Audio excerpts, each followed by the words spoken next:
Liverpool are facing huge pressure after a disappointing Champions League performance, and now big questions are being asked about the future of manager Arne Slot. On top of that, Ryan Gravenberch's latest announcement could force Liverpool into another major decision, while a massive $115 million transfer rumor and a surprising Micky van de Ven claim are shaking up the transfer market. In today's video, we break down all the latest Liverpool news, transfer updates, and what it means for the club moving forward. If you're a true Red and want daily Liverpool updates, make sure to subscribe to Anfield Wire and hit the bell so you never miss any breaking Liverpool news. Liverpool has another big decision coming after Ryan Gravenberch announcement. Liverpool has wrapped up a new contract for Ryan Gravenberch, but there are more big questions coming on that front, with Alexis Mac Allister asked about his deal this week. Though Liverpool does need to be active in the summer transfer market to address a couple of key areas of concern, there is also another requirement for sporting director Richard Hughes. Having tied Ryan Gravenberch down to a new contract, the work on that front will need to continue. Ibrahima Konate is currently set to become a free agent when the season ends, while Curtis Jones is only secure until 2027 and drew interest from Inter Milan in the winter window as a result. Liverpool signed Dominic Szoboszlai and Alexis Mac Allister in the same summer as Gravenberch, though, and they are both important players too. In the case of Szoboszlai, not quite as good in the last couple of weeks, but still Liverpool's best player this season so far, the decision is an easy one. For the right terms, signing him up for longer seems sensible. With Mac Allister, however, it is perhaps not quite so straightforward. This week, the Argentine's father, and then the player himself, revealed that no talks have been held. First of all, I want to congratulate Ryan, because it is really good for him and he deserves it, Mac Allister said in a press conference on Monday ahead of taking on Galatasaray. He's been a really important player for us in the season that we won the Premier League, which is not easy at all. So congratulations to him. In terms of me, we are not in contract talks, but I am not in a rush, and that is only a fact. At 27, Mac Allister is 2 years older than Szoboszlai and 4 years older than Gravenberch. And, by quite a distance, he has not performed to the same levels this season as he has in the past. In truth, Mac Allister has struggled physically in the middle of the Liverpool midfield. His energy levels and his overall impact have both dramatically declined. Liverpool has been wide open defensively as a team at times, and in part, that is down to larger gaps being left in the center, arguably partly thanks to a lack of running power. There have been moments of quality. He has, for instance, scored 4 goals this calendar year, but Mac Allister has also played a lot of football without a proper break in the last few years. He has struggled to cover the ground as readily as before, and there is no guarantee that those physical levels will start heading in the right direction again. By the time Mac Allister's current contract expires, he will be 29. As a result, extending his terms, in any context, let alone in the midst of a difficult campaign, would be far from a given. Gravenberch was a no-brainer, and Szoboszlai, though there have been links with Real Madrid, should be too. In Mac Allister's case, though, things are a little murkier, leaving Liverpool with a big decision. Liverpool transfer news amid $115 million, early move, and Micky van de Ven claim. Liverpool transfer news as Arne Slot's side is linked with an early move for a $115 million forward, and the latest claim regarding Spurs centre-back Micky van de Ven emerges. Regardless of where Liverpool finishes this season, it will need to be active in the summer transfer market. Quite simply, there are multiple areas of its roster where work is required. As things stand, Arne Slot's team is lacking pace in attack, and Liverpool struggled to control the game against Galatasaray midweek, once again coming up against a familiar issue when it comes to a game descending into end-to-end chaos. Here is the Liverpool.com verdict on the transfer gossip to emerge around the Reds today. We start with a name becoming more familiar in these roundups, with interest mounting around Europe. Yen Diomande, RB Leipzig. Liverpool is plotting an early move for RB Leipzig winger Yen Diomande this summer to get ahead of the competition. That is according to Team Talk. Diomande is valued at around $115 million, £87 million, and is also said to be of interest to the likes of PSG, Bayern Munich, Real Madrid, and Barcelona. Arsenal and Manchester United have both previously been linked too. At Anfield, there is a real need to inject some more pace into Slot's attack. Liverpool would appear to have the greatest need for the attributes that Diomande has. Micky van de Ven, Tottenham. Liverpool has been told to make a cut-price move for Dutch defender Micky van de Ven this summer if Tottenham is relegated from the Premier League. It looks that way, Jason McAteer said on the latest edition of the No Tippy Tappy Football podcast, in partnership with Boyle Sports, when asked if Van de Ven should be on Liverpool's defensive incoming priorities in the summer. They missed out on Mark Gahey in the summer, and I was a little bit surprised that they let it go to the winter window to try and do the business. You always bring competition in then, other teams are looking for players in that position, and City have got there before Liverpool. I think they missed out on one there. Giovanni Leone came in at the start of the season. Obviously, he picked up the really bad injury, which has set him back, and we brought in Jeremy Jacquet as well. I know he's not coming until next season, but he is quality, and they have spent a lot of money on him. He will be looking at playing in the team, but they do need another centre-half. As reported on TalkSport this week, while Van de Ven might be interested in a move to Anfield, it is less certain that Liverpool would be quite so keen on him.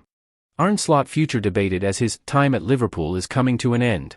Pressure is building on Liverpool boss Arne Slot after another defeat, but will the former Feyenoord boss still be in charge of the Reds once this season ends?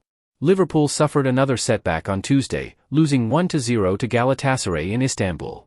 Mario Lemina's early goal was the difference between the two teams, who will meet again at Anfield in 6 days' time.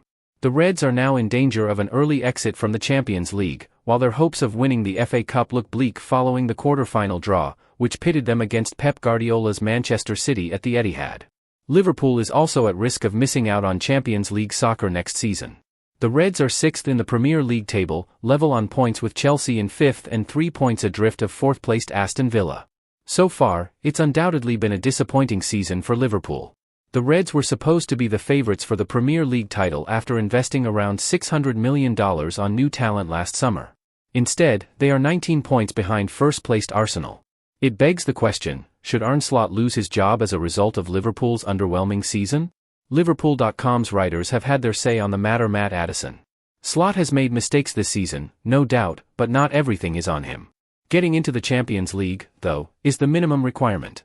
Liverpool has a very tough tie in the FA Cup quarter-finals and is also on the hard side of the Champions League knockout phase. Because of some bad luck, the chances of the Reds picking up silverware have substantially decreased. But while it doesn't bring a trophy, qualifying for the Champions League is of the utmost importance. Financially, and also due to its prestige, missing out would be a massive blow. For me, if Liverpool finishes this season by getting into the top 5 spots in the Premier League and shows a few more signs of heading in the right direction, that can be harnessed ahead of pre-season. Momentum ahead of next term is key. By that point, Slot needs more pace in his attack. Buying 2 top-class wingers in the summer is a must, and without that, there is only so much he can do. With this same group of players, I'm not sure anyone would have Liverpool playing as fans want to see. Having won the Premier League title last season before overseeing a campaign where his roster has been left light in key areas, Slot deserves another go next year with the tools to play the game as he really wants. Sion Jones. I think Slot's time at Liverpool is coming to an end. Expectations were high after a record-breaking summer and winning the Premier League, but it has been a poor title defense from the Reds, which I think both the players and the head coach are to blame for. I think even if Liverpool manages to secure Champions League next season, something needs to change because the Reds can't go through another season playing badly yet somehow managing to scrape by. At this point, I don't think winning silverware will even save his job unless the Reds somehow win the Champions League, which, after the performance against Galatasaray, looks unlikely too. Michael Plant. Truthfully, I find it almost farcical that we're back to this point so quickly, with calls for Slot to go. No one thinks the Liverpool head coach has had a great second campaign at Anfield, but there are several mitigating factors to consider, most notably the grief his team continues to contend with following the tragic passing of Diogo Jota. It's also indisputable that this version of Liverpool has vastly improved from the side of November, which lost 9 out of 12. If Slot survived that period, he should certainly be given time to address the current situation. The Reds remain flaky, with too many performances still falling short of expectations. Slot must be given until the end of the season to try and refine those displays. Then a decision should be made this summer, not before. Tom Blow. Slot needs something special to keep his job. Yes, the Reds didn't get their recruitment right last summer, having failed to replace Trent Alexander-Arnold and bring in enough depth at centre-back, and yes, Slot has been unlucky this season with injuries. But the buck stops with the manager, especially one who is failing to get the best out of his resources. Why Ryan Gravenberch isn't one of the first names on the team sheet is baffling. Liverpool goes from lethargic to energetic whenever he's on the pitch. Slot's reluctance to play Gravenberch is just one example of him failing to find the right solution to the problem. With glory in both the FA Cup and Champions League looking unlikely, Slot surely needs a top 5 finish to keep his job. And with his team failing to string more than a few wins together, that may not happen. A managerial change this summer feels inevitable. Liverpool vs Tottenham odds reflect massive stakes at both ends of the table. Liverpool and Tottenham face off on Sunday in the Premier League, and both sides have plenty on the line in terms of Champions League hopes and avoiding relegation. Liverpool and Tottenham will both be desperate for 3 points when they meet at Anfield on Sunday. Arne Slot's side is coming off a 1-0 defeat to Galatasaray in the first leg of the Champions League round of 16 on Tuesday, while Spurs were completely embarrassed by Atletico Madrid in their tie, conceding 4 in the opening 22 minutes in a 5-2 loss.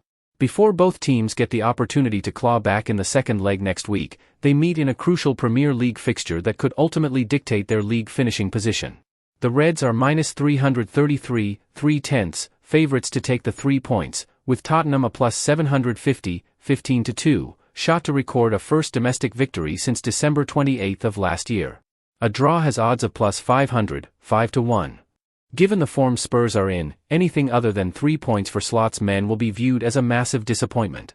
Liverpool enters the game week in 6th on 48 points, behind Chelsea on goal difference and 3 points behind Manchester United and Aston Villa in 3rd and 4th, respectively. The Reds are -120, 5-6, to finish in the top 4 of the Premier League, better odds than Aston Villa and Chelsea, and -400, 1/4, to come top 5. It is not yet determined whether the top 4 or 5 English teams will earn Champions League qualification for next season. Tottenham are winless in their last 11 Premier League matches, including 5 straight defeats, and run the risk of being relegated from the top division for the first time since the 1976-77 campaign. Entering Sunday's match against Liverpool, Spurs are 1 point clear of the bottom 3 on 29 points. Igor Tudor's side is +163, 13/8, to go down, the same chances as West Ham and just shorter than Nottingham Forest, who are +275, 11/4, to be relegated. Tottenham's match against Forest on March 22 could ultimately serve as the decider for who stays up and who drops to the Championship. In the first meeting between the sides this season on December 20, Liverpool edged the 3 points in North London in a 2-1 victory through goals from Alexander Isak, who suffered a fractured leg while scoring, and Hugo Ekitike.